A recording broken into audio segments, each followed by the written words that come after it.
महागठबंधन के उप मुख्यमंत्री के चेहरे और सन ऑफ मल्लाह मुकेश सैनी हमारे साथ है बात करने के लिए। सैनी साहब, क्या हो गया? ये मुख्यमंत्री की घोषणा हुई, उप मुख्यमंत्री की घोषणा हो गई, क्या स्थिति? ये ऐसी स्थिति की कल्पना की थी आप लोगों ने या कहाँ चूक हो गई?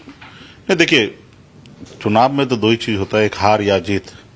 तो हार हुई है और इस तरीके से हम लोगों ने कल्पना नहीं किया था, तो हमारी हार हुई है और एनडीए की जीत सफलता पर प्राप्त हुआ है। बिहार में सरकार वो बनाने के लिए जा रहे हैं, तो एनडीए के तमाम नीतीश कुमार जी से लेकर टॉप लीडरशिप जो भी है, सभी को हमारी शुभकामनाएं है, बधाई है। और अभी इस जगह पे अभी हम लोग अभी आने वाले समय में मंथन करेंगे कि कहाँ कहाँ हम लोगों का चूक हुआ है। पहला दृष्टिकोण से एक ही चीज ही दिख रहा है कि जो नीतीश कुमार जी जो 1.5 करोड़ महिला को चुनाव के समय में पैसा उन्होंने बांटा, जिसको लेके चुनाव आयोग भी आंख पे पट्टी बांध के करके देखते रह गया।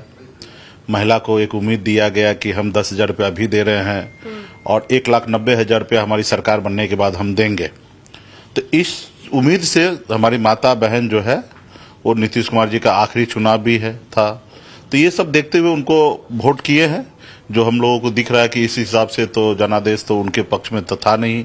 सभी लोग तो यहाँ पे सभी जाति सभी वर्ग में से 2 लाख रुपया लेने के लिए खास करके महिला ने वोट किया है। युवा हमारे साथ रहा, सरकारी नौकरी के मामला हो, बेरोजगारी के मामला में हो, युवा हमारे साथ रहा। लेकिन तो वोट कहाँ हो पाया? जैसे वादों की आप बात कर रहे हैं, वैसे आप लोगों ने भी वादा किया था कि हर घर में एक नौकरी देंगे, तो पलायन रोकेंगे। हम तो सिर्फ वादा किए ना कि हम करेंगे और नीतीश जी प्रेजेंट कर दिए। चाहे वो 125 यूनिट बिजली फ्री करना हो या वृद्धा पेंशन 1,100 रुपया करना हो या 10,000 रुपया सबके खाते में दे देना कि हम पहला इंस्टॉलमेंट दे रहे हैं और बाकी 1,90,000 रुपया हमारी सरकार बनने के बाद हम देंगे। तो इस उम्मीद से हमारी माता बहन, क्योंकि बिहार में गरीबी है, लाचारी है, बिहार के बड़े संख्या में लोग बाहर रह रहे हैं, तो उनको एक उम्मीद जगा कि 2 लाख रुपया हमें मिलना है और 10,000 रुपया नीतीश जी दे ही दिए हैं और 1,90,000 और मिलेगा। तो अभी मुकेश सैनी उप मुख्यमंत्री पद के दावेदार थे अगर महागठबंधन जीतता तो, लेकिन ये जब मुकेश सैनी को दावेदार बनाया गया था तो ये सवाल उठाया गया था मुस्लिम पार्टी की ओर से, ओवैसी की ओर से, कि भाई इनके परसेंटेज कितने, उनको आपने उप मुख्यमंत्री का दावेदार बना दिया। और शायद ऐसा लग रहा है विद्या कि भाई भारी पड़ गया, मुस्लिमों ने भी साथ नहीं दिया महागठबंधन जी। और क्योंकि तेजस्वी यादव के इस फैसले को लेकर सवाल खूब उठे थे कि भाई आप जिस समुदाय के व्यक्ति को आगे बढ़ा रहे हैं, उम्मीदवार उप मुख्यमंत्री का घोषित कर रहे हैं, उसका वोट परसेंटेज देख लीजिए और हम अभी तक आपके साथ रहे, हमारा वोट परसेंटेज देख लीजिए, तो हमारे में से किसी को आपने उप मुख्यमंत्री क्यों नहीं बनाया? और असदुद्दीन ओवैसी ने यही बात कही थी, जिसके बाद से पूरा ऐसा लग रहा था कि समीकरण एमवाई वाला जो है वो कहीं टूटता बिखरता हुआ फायदा ओवैसी को हो भी रहा है सीटों में। ओवैसी को तो उन्हीं क्षेत्रों में हो रहा है जहां पर पिछली बार हो रहा था, लेकिन दूसरे क्षेत्रों में हालांकि मुझे लग रहा है कि वो डेटाज अभी आएंगे, वो आंकड़े आएंगे तो थोड़ा और क्लियरिटी के साथ सब कुछ समझ में आएगा कि मुसलमानों ने उन इलाकों में भी जहां वो लगातार पारंपरिक तौर पर आरजेडी के साथ या महागठबंधन के साथ रहे हैं, इससे पहले जो आरजेडी का गठबंधन होता था उनके साथ रहे हैं, तो वहां पर भी क्या उन्होंने साथ छोड़ दिया। लेकिन एक और बड़ी खबर, दरअसल जिस मुस्लिम समुदाय को आरजेडी और कांग्रेस का वोट बैंक समझा जाता था, उसने इस बार एनडीए का हाथ पकड़ लिया है क्या? और इस लैंडस्लाइड विक्ट्री में जो कारण है वो सबसे बड़ा कारण यही है क्या? तो ये एक बड़ी बात है कि क्या लैंडस्लाइड विक्ट्री जो हमको दिखाई दे रही है, और अगर इतनी सीटें आती हैं, इतनी सीटें अगर आ रही किसी भी गठबंधन या पार्टी को, तो आप ये नहीं कह सकते कि एक विशेष वर्ग ने जिता दिया, एक जात वर्ग ने जिता दिया, समुदाय वर्ग ने जिता दिया। इसमें सबकी आहुति होगी और इसमें सब ने अपनी आहुति डाली होगी, इसीलिए मुझे लग रहा है कि ये जीत मिली होगी। इस पर बात करेंगे। एक बड़ी खबर आ गई है, गृह मंत्री अमित शाह का रिएक्शन, घुसपैठियों के हितैषियों को जवाब दिया गया है। गृह मंत्री अमित शाह ये लैंडस्लाइड विक्ट्री पर ये आप पोस्ट कह सकते हैं सोशल मीडिया प्लेटफॉर्म एक्स पर। गृह मंत्री अमित शाह क्या कह रहे हैं? घुसपैठियों के हितैषियों को करारा जवाब दिया गया। दरअसल एसआईआर जब करवाया जा रहा था तो ये सरकार ने बताया था, मतलब भारत सरकार ने बताया था कि ये घुसपैठियों के खिलाफ किया जा रहा है, क्योंकि कई सारे घुसपैठिए वोटर आईडी कार्ड के साथ वोट डालते हैं। इसका विरोध किया था विपक्षी दलों ने। क्या लिखा है वो जरा एक बार सशब्द पढ़कर बता देते हैं अपने दर्शकों को। बिहार वासियों का एक एक वोट भारत की सुरक्षा और संसाधनों से खेलने वाले घुसपैठियों और उनके हितैषियों के खिलाफ है। मोदी सरकार की नीति में विश्वास का प्रतीक है। वोट बैंक के लिए घुसपैठियों को बचाने वालों को जनता ने करारा जवाब दिया है। बिहार की जनता ने पूरे देश का मूड बता दिया है। मतदाता सूची शुद्धिकरण अनिवार्य है और इसके खिलाफ राजनीति की कोई जगह नहीं है। इसलिए राहुल गांधी के नेतृत्व में कांग्रेस आज बिहार में आखिरी पायदान पर आ गई है। इशारा साफ है कि बिहार में एसआईआर तो हुआ ही हुआ है, आगे भी जहां पर एसआईआर होगा और फर्जी वोटर्स हटेंगे या वो वोटर जो अब नहीं वोट करते हैं वो वोटर हटेंगे तो समीकरण वहां के बदल जाएंगे। एक और बड़ी खबर आ रही, बड़ी खबर का रुख करेंगे, लेकिन गृह मंत्री अमित शाह के इस रिएक्शन पर बात कर लेते हैं बहुत जल्दी से। आरती टिक्कू जी, एसआईआर के खिलाफ राजनीति की कोई जगह नहीं है, गृह मंत्री अमित शाह ये कह रहे हैं, क्योंकि इसका रीजन ये है कि आज ही रिएक्शन आ चुका है विपक्षी दलों का कि बंगाल में ये किसी तरीके से एग्जीक्यूट नहीं होगा, मतलब एसआईआर का कोई नतीजा नहीं होगा या एसआईआर को कोई इंपैक्ट नहीं पड़ेगा। ये क्या उसके लिए जवाब माना जाए गृह मंत्री अमित शाह का?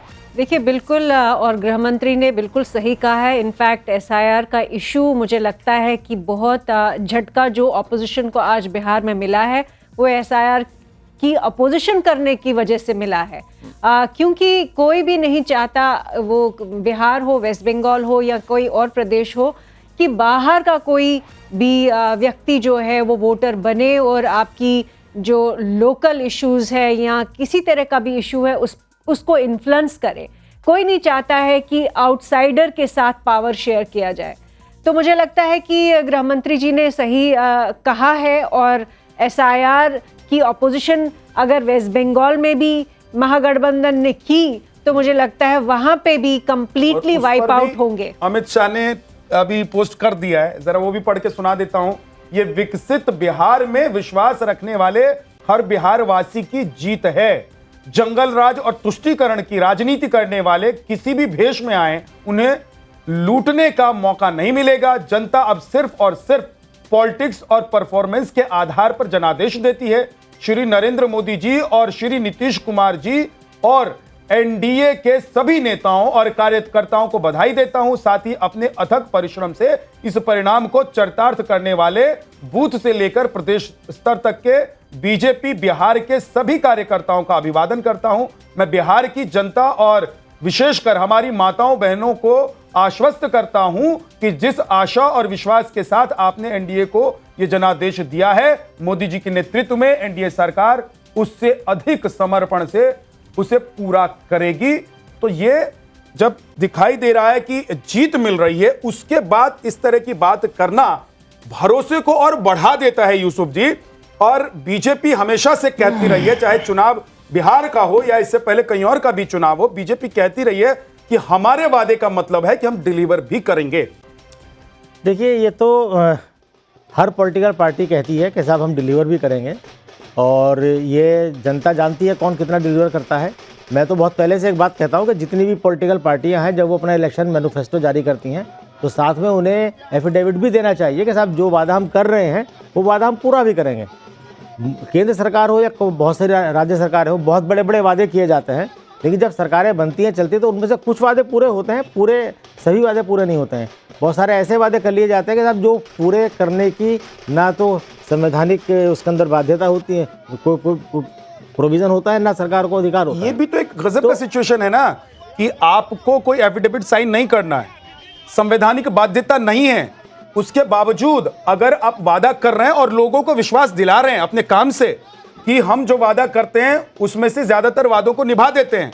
और आप ये इसलिए भी कह सकते हैं क्योंकि अब केंद्र में भी बीजेपी की सरकार आप देख लीजिए लंबे वक्त से है, बिहार में 20 साल से गठबंधन की सरकार, उत्तर प्रदेश में दूसरी बार की सरकार, और अन्य राज्यों में जहां बीजेपी की सरकार है या गठबंधन बीजेपी की सरकार है, वहां पर लोग शायद ये विश्वास करने लगे हैं, ये जो कहते हैं वो करते हैं। मेरे साथ तो मेरा ड्राइवर जो घूम रहा था बिहार में, वो कह रहा था कि सर बिहार आने से पहले बिहार को लेकर जो मेरी छवि थी वो पूरी तरीके से बदल गई है। बिहार में हर जिले में हर जगह हमको इतनी अच्छी सड़क मिल रही है कि गाड़ी चलाने में मजा आ रहा है, और मुझे लग रहा है वही मजा बिहार की जनता को भी आ रहा है।